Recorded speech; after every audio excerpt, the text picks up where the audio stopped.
علما میگن انسان گناه میکنه بخواد یا نخواد،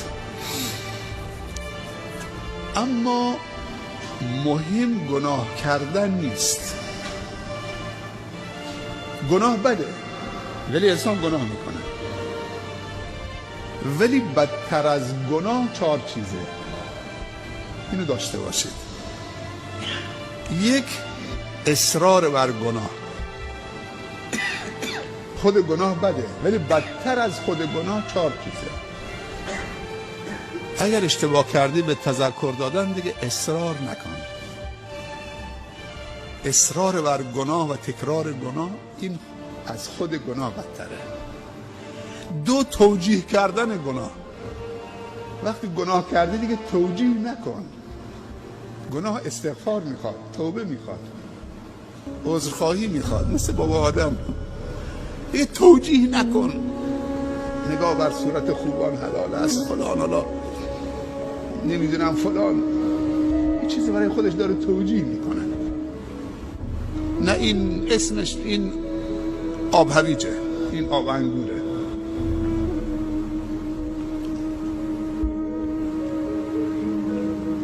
گناه انسان میدونه، پیامبر صلی الله علیه و سلم فرموده یه خارشی تو دلت ایجاد میکنه، میدونه که این گناهه، این دل بیقرار میشه. طاعت و عبادت دل آروم میگیره. گناه انسان رو مضطرب میکنه، بیقرار میکنه، نگران میکنه، پریشان میکنه. هیچ آرامشی تو گناه نیست. پس بدتر از گناه 1 اصرار بر گناه، 2 توجیه کردن گناه. استغفرالله، تمام شد. 3 کوچک شمردن گناه. نگاه نکن که این گناه بزرگ کوچکه، نگاه کن کی داری نافرمانی میکنی. تو نافرمانی رب العالمین داری میکنی.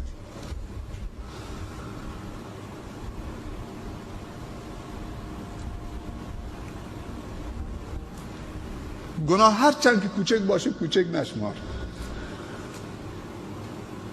یکم در بر بگردیم درباره ایمان صحابه بگیم.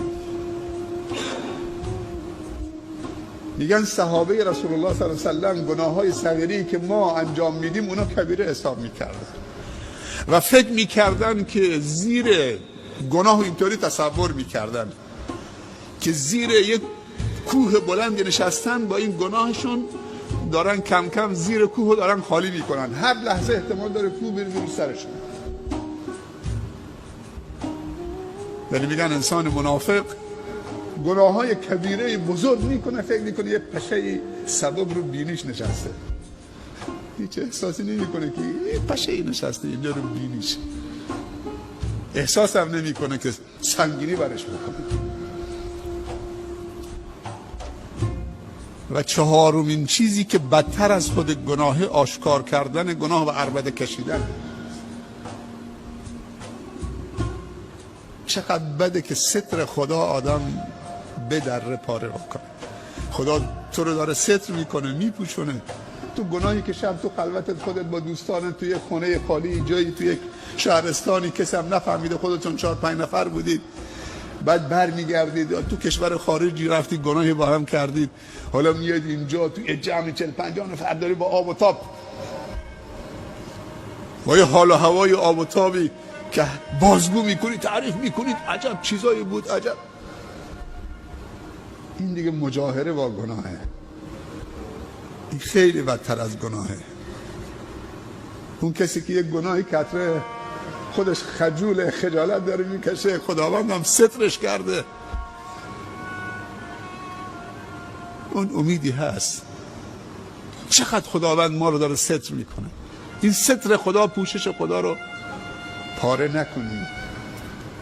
یه جوانی میگفت بابا مامانم رفتن مسافرت، من نرفتم، کلید دادن دست من، خونم خالی بود. پسرم مواظب باش، کسی دوستان خلافکار فلان.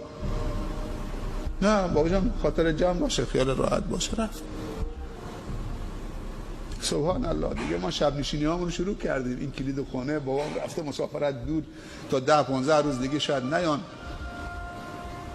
دیگه بساطی و شرابی و